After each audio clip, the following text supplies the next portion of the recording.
Trades. Holy shit, Brooks. Are you tired, man? 'Cause I'm exhausted. That Soto trade's got to be like the biggest trade of all time, right? I'm trying to think of one bigger. Miguel Cabrera, maybe. I don't know. Last year, Like the you're looking at Scherzer like a trade- future Hall of Famer for a Scherzer- ton of. Scherzer trade Turner last year. Yeah, I think this is bigger. Agreed, considering his age. He's 23, dude. He's 23. This is and it's hard to say a future Hall of Famer. He could, knock on wood, he could get hurt. Like something could happen. You can't predict the future, obviously, but man, the Padres. Let's just jump right into the Padres, right? Because there's a lot of teams I give an A plus. A couple teams, like I give the Yankees an A plus, but let's start with the Padres. Because Juan Soto, obviously generational talent. You don't have to worry about extending him until after the 2024 season. So you get him this year, 2 more seasons before you have to worry about him. You can trade him. Who knows how much you would get at that point, because he could be a rental at that point to someone. But dude, they're set up for success for a long time. I still think the Dodgers win the NL West, but now they're in a very good position to play a Braves or a Mets in that 3-game series, that wild card series, and have a really good chance of winning it. How do you feel about the package going over? And let me run it down for you real quick. So the former number 1 prospect, CJ Abrams, former number 1 prospect, Mackenzie Gore, current number 1 prospect, Robert Hassel, number 3 prospect, James Wood, number 14 prospect, Harlan Susana. It was supposed to be Eric Hosmer, but the Nationals said, no, sir, give me Luke Voigt. So No. Eric Hosmer said, nah, fam. It wasn't the Nationals. That's a good point. To get a player like this for a guaranteed 2.5 seasons, you got to overpay. And AJ Preller ain't scared to do it. So is it an overpay? Yes. Was it the right call? Would any GM have made that call? Absolutely. I talked to Jim Bowden earlier about it. He said, if I am AJ Preller, I am for sure hitting send on those prospects. And if I'm the Nationals, if I see those prospects, I'm for sure giving you Juan Soto. So he said it was a win for both sides, and I have to agree with him. Same. And when you consider just the Nationals perspective, right? If you're a Washington fan, you just lost Soto, you just lost your face of the franchise. But now you got to think the trade with the Dodgers last year, you got Kyber Ruiz, Josiah Gray, 2 up-and-coming, good players, hopefully for them. Now you're going to have 3 either former or current number 1 prospects. Mackenzie Gore was in the NL Rookie of the Year conversation at one point this year. So I think it's a fair deal. It's a lot to give up. But again, 23 years old. That's the same age as Mackenzie Gore. Mackenzie Gore is 23 years old. Yeah. Is that Melky? Melky making an appearance? He likes to trade. I love that. Yeah, Juan Soto is prospect age still. Except he's already won a batting title, 2-time All-Star, 2-time Silver Slugger, World Series champ, and he's just a stud, man. I watched him against Scherzer yesterday, and he's just throwing it bat on him. He takes him deep, he's staring them down, and Scherzer, he doesn't care, right? If that's anybody else, Scherzer's like, what do you got there, bud? But Scherzer does his little shuffle, stares him down after the walk, and Scherzer's like, to me, that was just Scherzer being like, you know what? I respect this guy. That was pretty cool. Not to be forgotten here, Josh Bell's a hell of a player. I was just about to say that. He's hitting 300 with some taters. Probably should have been an all-star this year. There's only so many spots on the team, but he's been one of, if not the best National League first baseman this year, and behind Paul Goldschmidt, excuse me. Second best first baseman in the National League probably this year. The kid, he's hitting the hell out of the ball. So you get Josh Bell at first base, and you get rid of Eric Hosmer, who was not exactly well received among San Diego Padres fans. So you get rid of him, but I think the biggest thing with Hosmer, so they're trying to stay under the luxury tax this year. So the Red Sox will pick up the remaining money this year, but then the Padres will pay for the next 3 seasons. So they're essentially giving him away just to say, hey, we got to stay under the luxury tax this year if you can cover that. And then that money basically is buying them some prospects from the Padres. It's not going to be high-end prospects, but it's going to get them something. And to add on to the Hosmer, let's talk Hosmer for a sec, to the Red Sox. Does it make sense? Yeah. Where has been the black hole for the Red Sox? First base, right? They're hitting their first baseman's hitting 224 this year.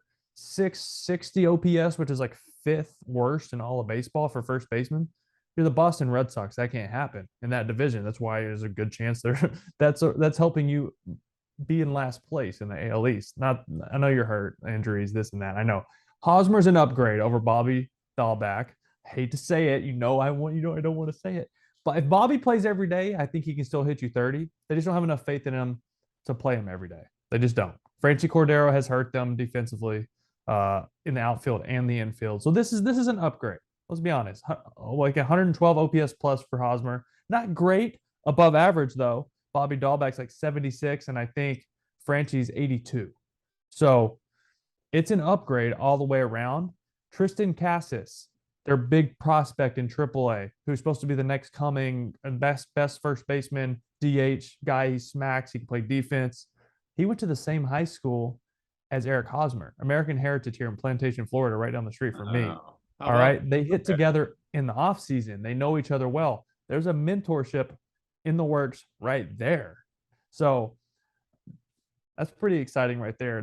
Outside of, yes, he's going to give you an upgrade. He's also going to help shape your upcoming star. I don't know. You said upgrade. Let's say hypothetically Hosmer is an average player. You're getting an average big league player for league minimum for the next, 4 years? Yeah, and if you go by analytics, he's above average at 112. Okay, right. I'm saying worst case scenario. Well, maybe he could decline a little bit more. But I'm saying expectation-wise, you can expect an average player. And if you're getting him for league minimum, that's a good move by Chaim Bloom. Like, we could talk about these other moves. No, it is. It is a good move because essentially they're paying him to play for the Red Sox after this year. So that's a very good deal because then he could get hot. Then they could trade him and get prospects for someone they're not even paying for. So it will end up, I think, being a good deal. The Red Sox wound up doing exactly as you predicted, which was a little bit of buy. A soft buy. Soft buy. Eric Hosmer, Tommy Pham, and catcher Reese McGuire from Chicago. How do you sum up the Red Sox 2022 trade deadline? Bland, boring. What's the emotions and sentiment in Boston right now? Disappointment? Irritated. They wanted more. They either wanted to rip it down and start over or buy, not this like in between. Now, the Christian Vasquez move is interesting to me.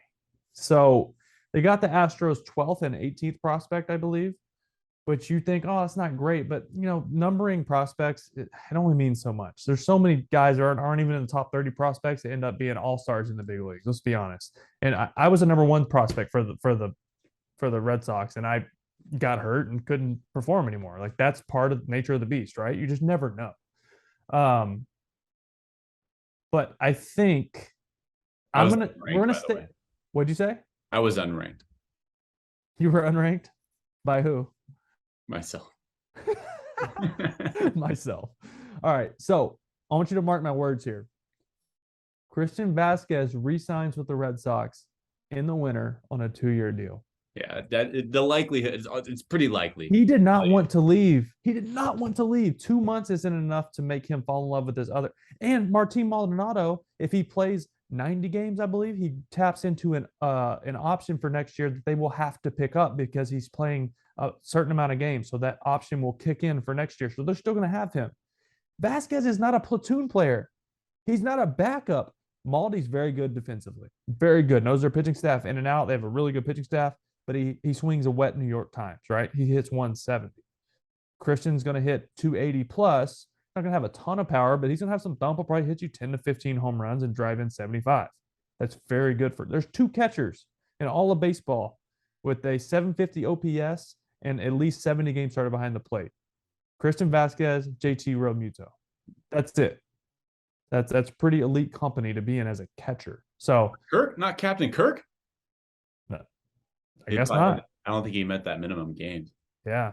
So I think Red Sox get Christian Vasquez back and say, hey, appreciate you. Thanks for the prospects. Let's go back to San Diego because they weren't done with Juan Soto. We haven't even talked about the fact that, yes, they got Josh Bell, Juan Soto, but they also got arguably the best closer in baseball. And I say that I understand Edwin Diaz has probably been the best closer this season, but over the past 4 or 5 years, objectively, Josh Hader's been at the top. Yeah. Now getting Absolutely. a lockdown closer, again, arguably the best closer in baseball. You also add utility man Brandon Drury. Drew Pomeranz is on his way back. Fernando Tatis Jr. is on his way back. A lot of things happen in San Diego. You mentioned AJ Preller, man. They're set up, as we've talked about in the past, like they're set up for the next couple of years. So, but Josh Hader, yeah, that was a head scratcher for me. The Brewers are winning their division.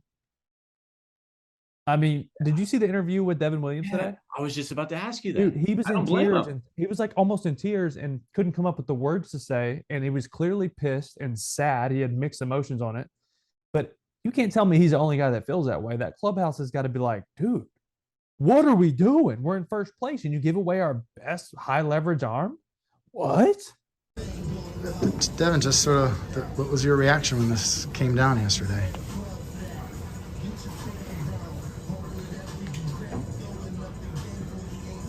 I don't really have a lot to say, to be honest with you.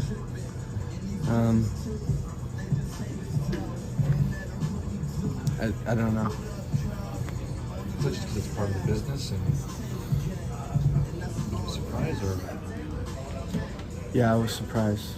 Do you have any expectations for how that ninth inning will shake out now? Do you expect to be the guy?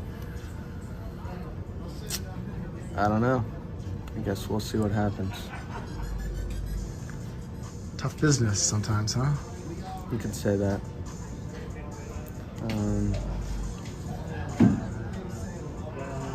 A lot of things that don't really make sense, you know.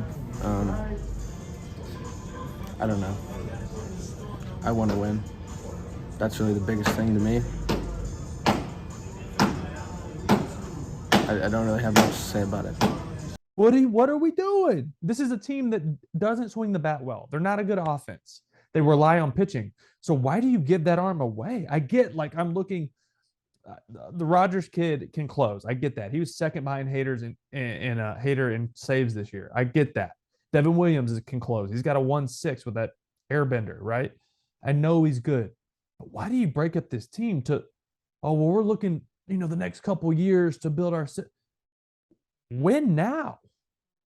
You've never won a World Series. You've been to one, right? Like 92? I don't remember. I'm throwing that out there. I think it was like 92. You've been to one. Win now.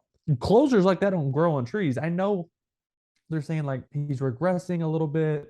He had a 4 ERA, whatever. He still leads the league in saves. He still has a 42% strikeout rate. Now, I think the reason we are seeing his barrel percentage go up, opposing hitters' barrel percentage is going up, is because hitters are adapting to the high fastball. That's his best pitch. Hitters aren't trying to lift everything anymore. There's a lot of guys trying to get on top of the ball, not hit the ball on the ground, but hit line drives. And with that mentality, you can get to the pitch at the top of the zone at 98 because 98 isn't scary anymore. Everyone throws it. So I think the hitters and the league are just catching up to his stuff. That's it. So, but he's still good. You still want him on your team, especially when you're winning the division. But good for the Padres. Perplexed is the word I would use. Yeah. Milwaukee. Devin Williams like made me feel sad. I was already questioning it. And I'm like, okay, maybe they'll talk with the players. Maybe they'll make a couple moves at the deadline, acquisitions. The only addition that the Milwaukee Brewers made at the deadline was acquiring reliever Trevor Rosenthal from San Francisco, a guy that has not pitched since 2020. Great fastball. The bullpen's already good in Milwaukee. I'm not saying Josh Hader going to San Diego. Taylor Rogers completely obliterates your World Series chances, but it definitely doesn't help. No, but Taylor Rogers is still good too. You're a first place team in the division. You're a mid to small market team. Pay him at the end of the year, or don't pay him at the end of the year. Trade him at the end of the year. Go for it right now, though. Why would you get rid of him when you're in the mix of a playoff race? No, honestly. Okay, his trade value in December is going to be damn near the same that it is right now. And honestly, the Cardinals didn't do a lot. No, the Cardinals got Jordan Montgomery, right? Maybe one thing if the Cardinals went and got Juan Soto in Milwaukee's like, I don't know if we're gonna be able to beat. Speaking of Jordan Montgomery, do you want to talk Yankees? Because I give them an A+. Even with getting rid of Jordan Montgomery? Yeah. That was weird too. It was weird, but now you don't have Aaron Hicks in the outfield. I know Bader's been dealing with plantar fasciitis and this and that. He hasn't played in like a month. But you're going to get him back. He's going to give you a speed aspect. Hopefully, he plays good defense. He really helps a good defense get even, or great defense this year get even better. They're ranked number 1 in defensive metrics. And that means somebody can play right field more and get Aaron Judge off his feet. And he's going to be even fresher when he gets to the postseason. So I like that ad. I like Frankie Montas because they moved Luis Severino to the 60-day. Montas obviously has ace type stuff when he's on, and I think he can be in that atmosphere in New York. So he's going to replace Severino. I'm thinking Trevino, right? 6.5 ERA. It doesn't look good, but he replaces Michael King, another hard sinker guy who Michael King just went down with an injury. Trevino, like I said, 6.5 ERA, hasn't looked good, but he still throws 97 with sink. The advanced metrics look really good on him. And I dug a little deeper. I think I know even more reason why they went and got him. He has really good numbers against Bregman and Altuve and other guys with the Astros. Who's the team they can't beat and who they're probably going to run into in the playoffs? The Houston Astros. And now they have a guy in a high leverage situation who has success against some of their best hitters. I don't know. Just thinking, what else did they do? Oh, the Efros guy. Efros, sidearm guy. I don't want to critique the Yankees too much because I like the Bader acquisition. I just question. Don't forget about Benintendi. Yeah, that's a good point too. We often forget about everything that happened last weekend. A couple days ago. Just happened over the last or a few days ago. Yeah, it's just questionable. Severino is not looking to come back anytime soon. They're thinking maybe September. 60-day would put them at the end of September. Right, and then all of a sudden, as the deadline was creeping toward, the Yankees were reportedly, according to John Hammond, in on Lopez from Miami, Pablo Lopez. And so it's like, okay, the Yankees are looking to add starting pitching. 10 minutes goes by and they get rid of starting pitching. That was confusing to me. I don't know. But I will say Cashman had a plan here. If you look at all the pitchers they picked up, they're all sinker guys and all guys with high ground ball rates.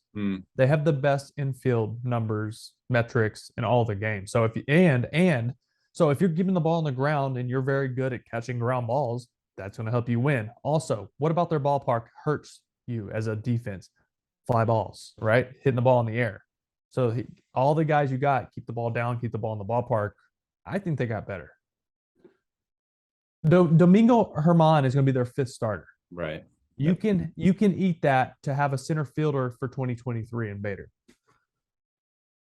Sticking with New York. He won't pitch in the postseason, so it doesn't matter. Sticking with New York, how do you feel about Joey Gallo being shipped off to Southern California with the Dodgers? I think it's great for Joey. All right. I said this Joey. tweet. Yeah, I played with Joey in Texas. Great dude. Pours his heart and soul into every at bat. He wears it on his face. Like you can see how just down he's been. It's been awful. He's been domed up. He's been in his head. It's a mental thing. That I think mentally he's being crushed right now. For you look at his interviews, he is struggling mentally. I think struggling in a big market is very, very tough. Now, I know LA is a big market too, but he's going there. It's different, but he's going there with a clean slate, right? It's like if he stunk in LA and if he was this bad in LA and then he went to New York, it's still the fresh breath of, I can start over.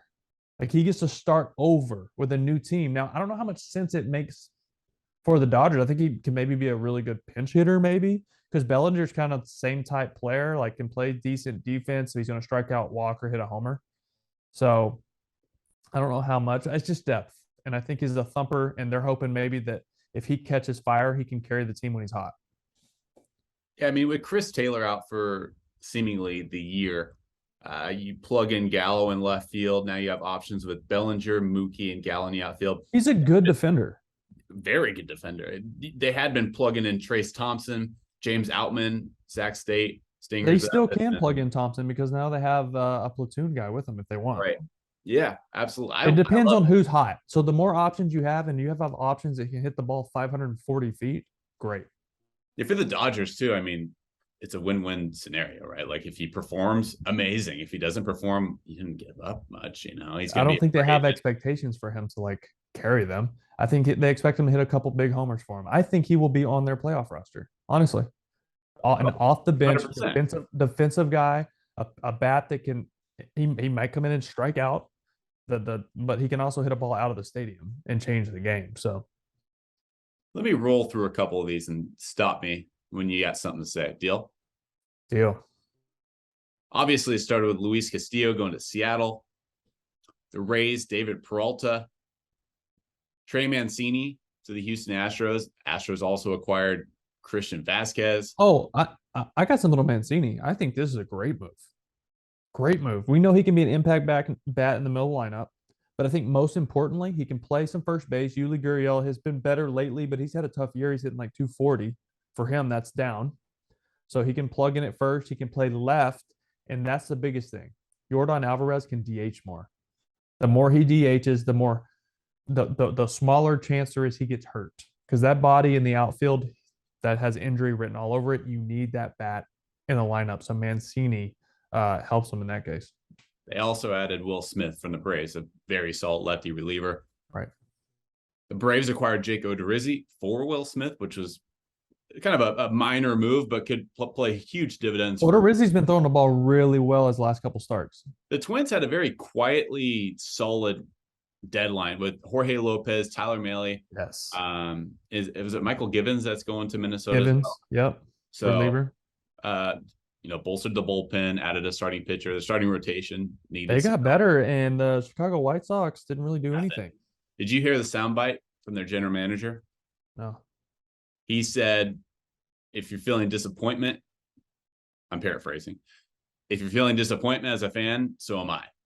We were aiming to make deals, and we had targets, and essentially we failed at delivering. Well, that's the thing. When it comes to trades, it's not necessarily because your GM didn't do a good job. It's because a team wants different prospects. They like other players on other organizations better. First, in all candor, we're disappointed that we weren't able to do more to improve this club.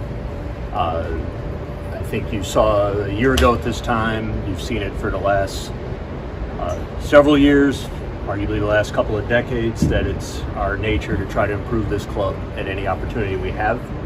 And unfortunately, we weren't able to line up on some of our other potential targets. So anyone out there who is feeling a level of frustration or disappointment, I'm there with you. Second, and probably more important, the fact of the matter is we still very much believe in this group that's inside that clubhouse right now.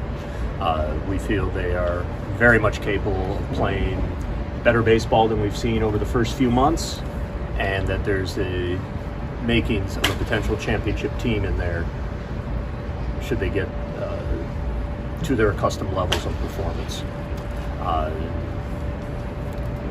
One of the things that excites us is about getting this group together and having them playing together on a regular basis. And we're finally getting closer to having the group, at least of the 6 core guys since 2020 that have performed well together. We're getting very close to having them all back together. And with a little bit of better fortune health-wise going forward, I'm confident that that's a quality group and capable of winning this division and beyond. I still think Chicago is the most talented team in that division. When healthy, yeah. Yeah, that's. And if Jake Diekman is on, he's a good arm. Mm-hmm. I've watched him in Boston. Right, He's either on or off. When he's on, he is very good. When he's off, he's like a stroke victim on the mound, honestly. Like, he can't throw a strike, but he can be really good. Phillies picked up a couple Angels.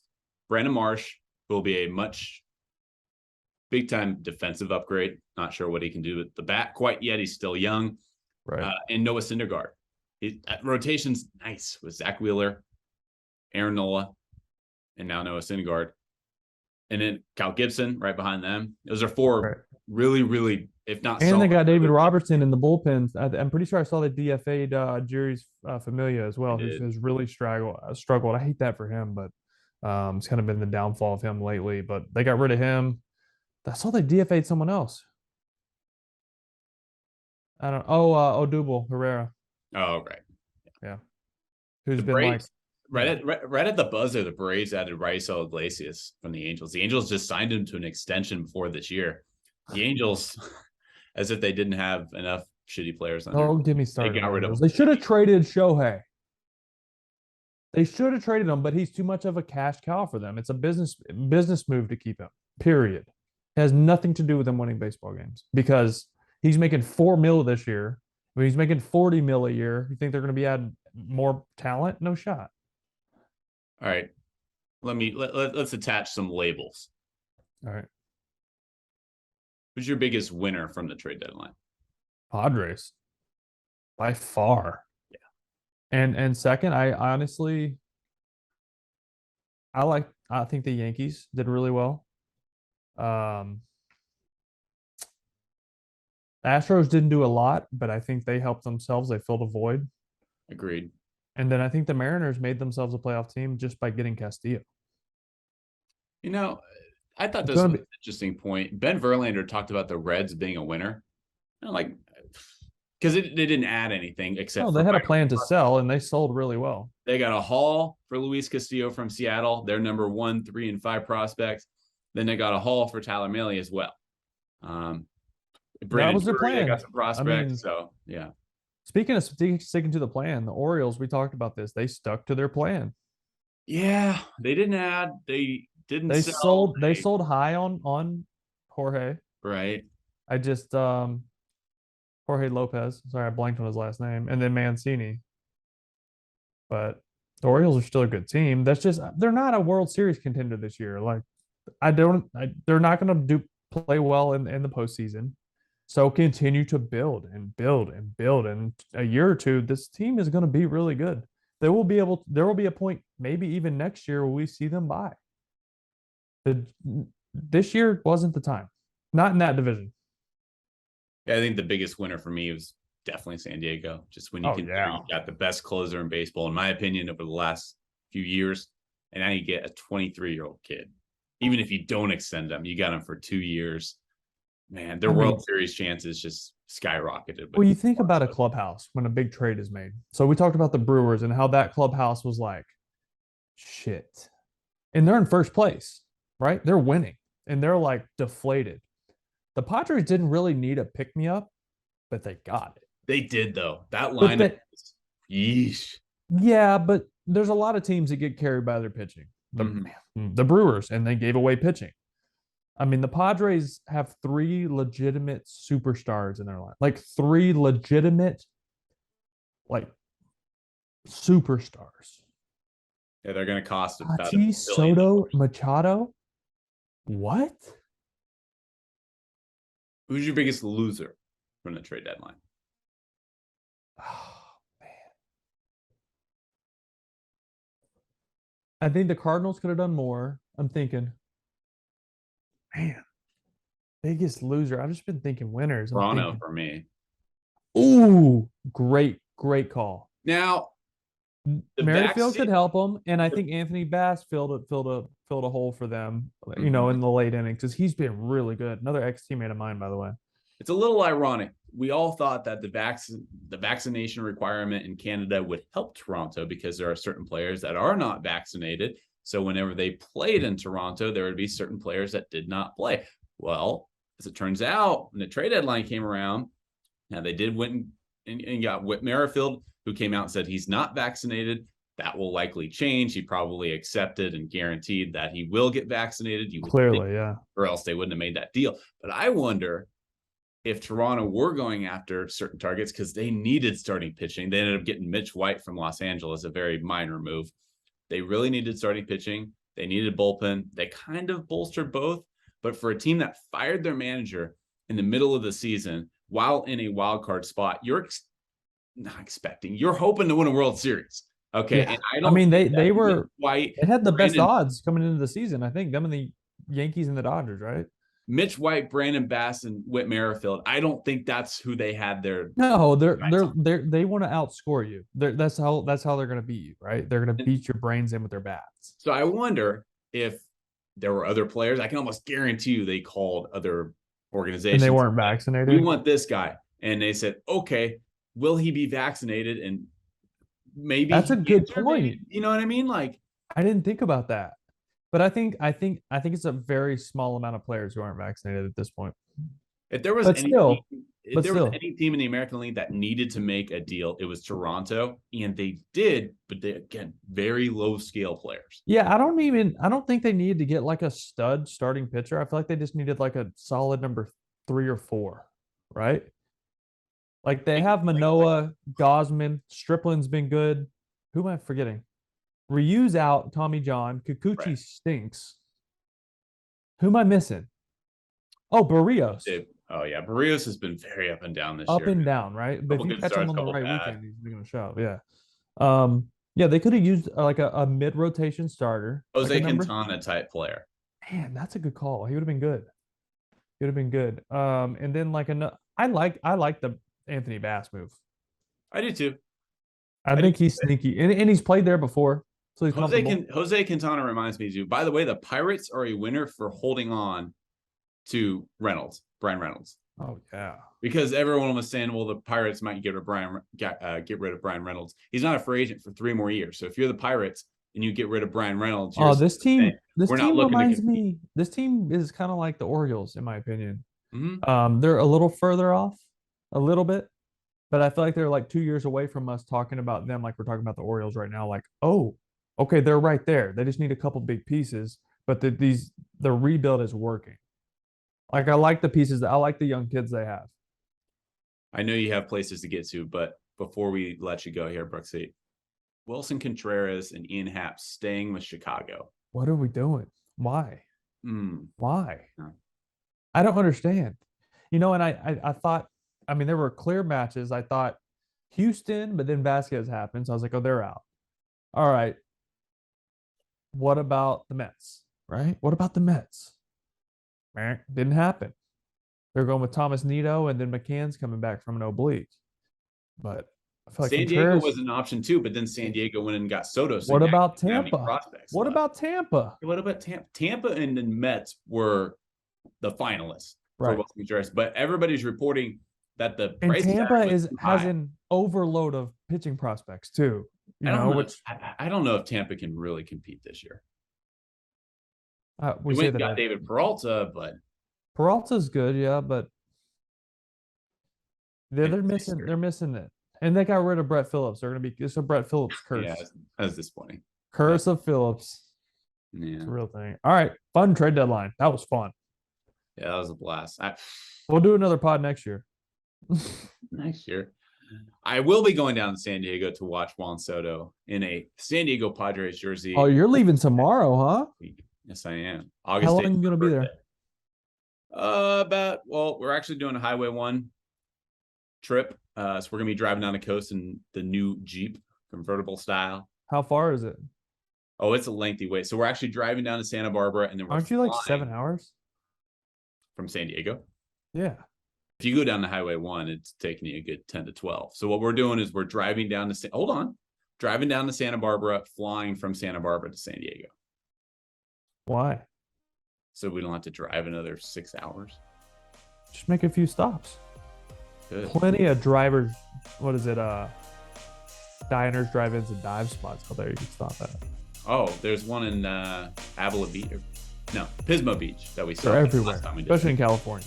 Exactly. All right. Well, have a good trip. Send me pictures. I want to see Soto go deep. Yeah. I'll see Soto, and I'll give everybody updated. Successful trade deadline. That was fun. That's fun. Until next time, party people. Later. Podcast powered by Swing Juice. Peace.